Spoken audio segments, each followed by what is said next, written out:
All right, the NFL is getting very tough on its employees who are involved in domestic violence incidents. It comes after Ravens running back Ray Rice was suspended just two games after he was seen dragging his unconscious wife out of a hotel elevator. Fiancé at the time, now wife. The league was criticized after other players got longer suspensions for drug violations. And something you don't see often, NFL Commissioner Roger Goodell said Rice should have gotten a longer suspension, saying this, quote, "I didn't get it right. Simply put, we have to do better and we will," end quote. So the league announced a new policy. A first offense will get a 6-game suspension. A second offense could mean a lifetime ban. The program is not just for players. All employees will be subject to the new policy. Our legal guys are back. Avery Freeman in Cleveland and Richard Herman in Los Angeles. All right, Richard, let me begin with you. I mean, I said in the intro, tougher, I guess, penalty here, but I guess even people would argue that, whether this is enough. How compelling is this argument and this new policy? Well, for in the outset, let's just step back for a second and think about what we're talking about here, that the NFL has to impose this type of stuff for domestic violence. I mean, where are we as a society or as a football league? It's just unbelievable. But having said that, it's a step, and you have to compliment Goodall because he made a mistake. Everybody blasted him. We all blasted him for how light he was with Ray Rice, and so he acknowledged he made a mistake. He's trying to rectify it. He's trying to make things better. But in the end, it's the criminal justice system that should take over and take the lead here, not the NFL. And Ray Rice got a slap on the wrist by the criminal justice system. If they get convicted as a felony conviction in court, that will destroy them in the NFL. So, Goodall, it's great. It's a nice message. He's mending his ways. That's, we have to compliment him on that. But again, the criminal justice system has to take the lead here. So, but at the same time, while you say the criminal justice system has to take the lead, is it the responsibility of the league, this company, to also impose, I guess, tougher restrictions on the behavior of its employees? I mean, do you see the two going hand in hand, Richard? Fred, well, I don't know the due process that's involved with the NFL. You lose due process when you sign these contracts because they have these morals clauses. There is no due process in the NFL, so you can have harsh decisions without even having proper due process. I'm not so sure that this is. Look, it's a nice statement. It's a nice message to send here. I just think the court system has to be the responsible party here. Avery? No, Frederica, look at.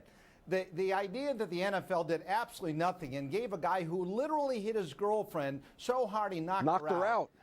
Knocked her out. Roger Goodell says 2-game suspension and says, well, I might have screwed this up. So if you engage in a misdemeanor, a sexual assault, or first-degree rape, it's 6 games. How about if you engage in sexual assaults, you don't get to play professional football? I think he tried to split the baby is what he did, and it's inadequate, it's wrong, it's a step in the right direction, but I don't congratulate the commissioner. I think the NFL's got a long way to go in punishing sexual assaults. This is not adequate. Yeah, because I think, Richard, you were inferring, I mean, there is an acknowledgement. The NFL is acknowledging that this is a problem.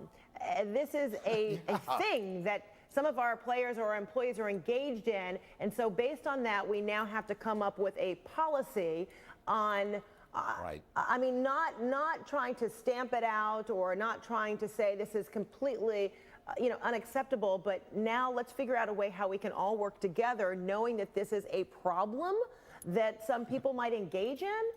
Is that ultimately what the interpretation becomes?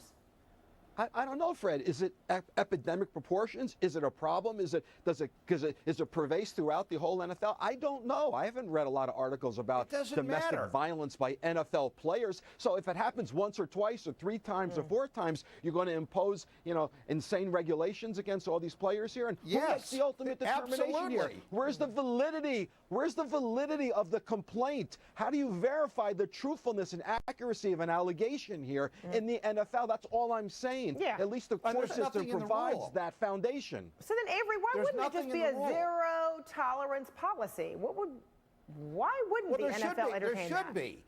But what the policy doesn't say, Frederica, is it based on an allegation? Is it based on an indictment? Is it based on a conviction? What is it based on? What the commissioner said is, well, if there's sexual assault, whether it's an allegation or conviction, 6 games. And that kind of rigidity just doesn't work. If you engage in sexual assault, you're out of the league. And that's what the rule, I think, should be.